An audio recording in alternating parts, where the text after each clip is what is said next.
Bonjour et bienvenue à cette 14e capsule du journal intime d'une épouse d'un ancien combattant atteint de syndrome de stress post-traumatique.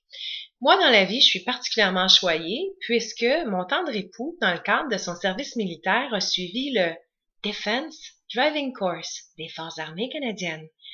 Et quand dans la vie, tu as suivi le Defense Driving Course des Forces armées canadiennes, ça veut dire que tu es exempt de tout accident parce que tu sais conduire dans toutes les conditions possibles et inimaginables.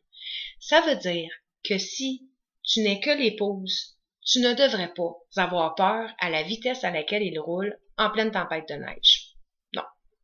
D'ailleurs, je vous dirais que j'ai hérité du titre de navigatrice, mais j'ai compris avec le temps que c'est un titre purement honorifique. Ça veut rien dire pantoute pour lui dans sa tête, puisque je pense que il sert de ça uniquement pour me garder occupée afin de m'éviter de chialer.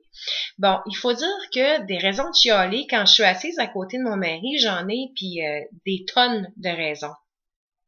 Évidemment, lui ne les comprend pas, puisque d'une part, il a suivi le Defense Driving Course des Forces armées canadiennes, et qu'en plus, la nature lui a intégré un petit GPS dans le cerveau vraiment hyper efficace. Donc, ce que j'ai à dire à titre de navigatrice n'est pas très important ou pertinent. Bon. Concrètement, ce que ça veut dire dans la vie, c'est que mon mari, il a une mission absolue quand il est sur la route et c'est celle de vouloir couper le coin. Qu'est-ce qui se passe à un coin? Pourquoi cette maladie-là du coin? Aucune espèce d'idée. Mais lui, là, son grand fun, c'est de pouvoir trouver de nouveaux chemins alternatifs afin d'éliminer le maximum de coins possibles. Bon, il décide toujours d'explorer un nouveau chemin quand, précisément, il faut être en quelque part à une heure précise.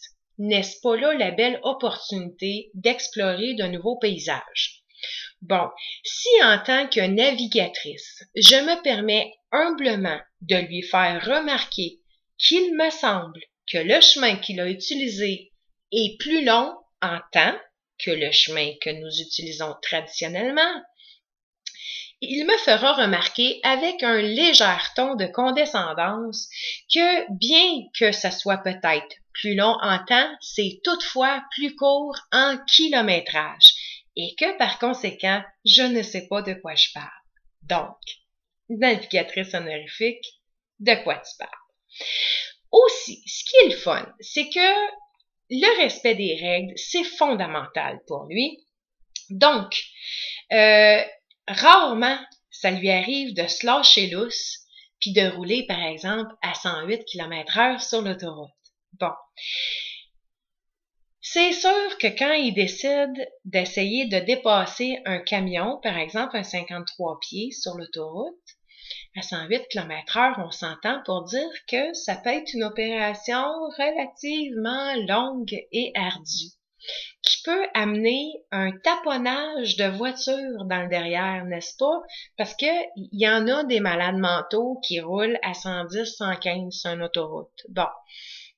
Quand la navigatrice que je suis ose s'exprimer sur le sujet, lui faire remarquer que ça serait peut-être le fun, parce que moi, je me sens mal pour les gens en arrière. Puis là, à un moment donné, je mets un peu de pression, tu sais, pour qu'ils dépassent, puis qu'ils se tassent. Alors, il me fera remarquer, avec beaucoup d'assurance d'ailleurs, que de un, il roule déjà à 108 km/h, ce qui constitue en soi un privilège pour moi, la navigatrice qui est jamais satisfaite de la vitesse à laquelle il conduit, mais aussi pour ceux qui le suivent en arrière. Non seulement il leur évite des tickets de vitesse, mais en plus, c'est son expression favorite, il s'en calisse. Alors, si les gens sont pressés derrière lui, ce n'est clairement pas son problème. Bon. À l'inverse, si il roule toujours à 108 km/h et suit quelqu'un qui roule également à 108 km/h, qui dépasse un camion, ça se pourrait qu'il décide de s'amuser et de faire le fou et d'augmenter sa vitesse à 111 km/h. Invariablement, la personne devant nous qui choisit de garder sa vitesse de 108 devient incontestablement l'épais du jour qui ne devrait pas conduire puisque son comportement représente un danger public. Trouvez l'erreur. Une autre chose qui est assez particulière, c'est qu'il est allergique aux lumières rouges. En fait, la différence entre une bonne puis une mauvaise journée pour lui peut se jouer dans le nombre de lumières rouges qu'il va frapper cette journée-là.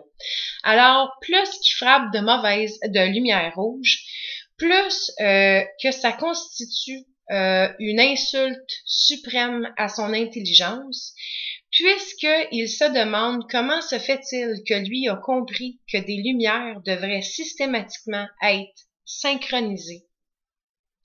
Comment se fait-il que les lumières ne sont pas synchronisées, puisqu'il déteste être arrêté à une lumière rouge et que ça lui fait perdre son temps. De même, je vais admettre qu'une autre raison de chiolage que j'ai à titre de navigatrice, alors moi, comme navigatrice, je fais semblant de garder les yeux autour, ça n'a aucune valeur, mais quand même. Quand, par exemple, parce qu'il est très courtois sur la route, mettons qu'il arrive à un stop et qu'il y a un piéton qui veut traverser, il va se faire un devoir de céder le passage au dit piéton. Il va d'ailleurs lui donner l'ordre avec son doigt, puis il va lui dire, là, ah ouais, vas-y, vas-y. L'affaire, c'est que on dirait que si son doigt bouge, il faut que son pied pèse sur le gaz. Fait qu'en même temps qu'il dit vas-y, il avance un petit peu sur le gaz pour être capable de prendre son élan la minute que le chemin est clair. Là, il comprend pas que cette façon de faire-là peut susciter chez, mon Dieu, le petit monde bien ordinaire, une très, très grande confusion. Parce que les gens ne comprennent pas toujours que le doigt, il prime sur le pied.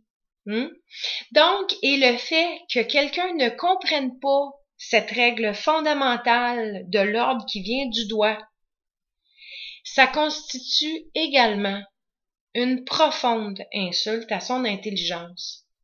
De la même façon, cette personne-là ne devrait pas se retrouver à circuler librement sur la rue si cette personne-là est absolument incapable de comprendre minimalement un ordre aussi simple. Bon, ce sont des situations qui nous arrivent régulièrement, parce qu'il fait tout le temps ça. L'autre chose, par exemple, bien que la navigatrice en moi assume son rôle et souligne, ce qui est pertinent de souligner, ça n'a aucune valeur, mais c'est pas grave. Bon, il y a une chose où est-ce que j'ai appris à me taire, c'est le fait qu'ils conduisent dans le milieu du chemin, quand il n'y a pas de véhicule en sens inverse. Pendant des années, il a essayé de m'expliquer avec beaucoup de détails à quel point un chevreuil, c'était dangereux, point à la ligne. Et que par conséquent, la place la plus sécuritaire pour éviter mon Dieu, de faire face à un chevreuil, c'est d'être dans le milieu du chemin.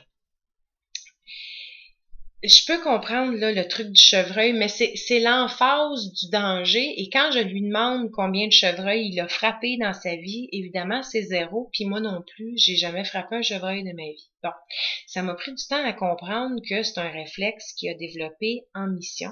Dans le fond, il circulait dans le milieu du chemin pour éviter de se faire attaquer ou pour mieux gérer des attaques potentielles. Fait que là-dessus, même si moi, je me sens profondément tout croche, parce que je sais pas, moi, je suis déstabilisée par les lignes jaunes qui traversent comme le milieu de l'auto. Moi, je peux pas vous dire qu'est-ce que ça me fait en dedans, mais ça me rend vraiment de croche. Mais étant donné que là, je comprends la raison de son comportement, ben ça, j'ai décidé d'y laisser ça. Là, je fais juste me rentrer les ongles dans le dash, c'est tout. De toute façon, sa phrase traditionnelle, c'est pas bien grave. Alors, tout ça pour dire que, écoutez, moi, dans ma vie, clairement, j'ai beaucoup de difficultés à faire des two-point U-turn. Non, je n'ai pas suivi le Defense Driving Course des Forces armées canadiennes, mais j'ai le bonheur de vivre avec quelqu'un qui l'a suivi, le cours, qui l'a réussi et qui lui confère le titre d'excellent conducteur. Alors, ben c'est ça, c'est toujours un plaisir d'être sa navigatrice. Ben, je vais vous laisser. Moi, il faut que j'aille nettoyer l'auto. Justement, j'ai laissé des traces d'ongles tantôt, fait que je vais essayer d'aller nettoyer ça.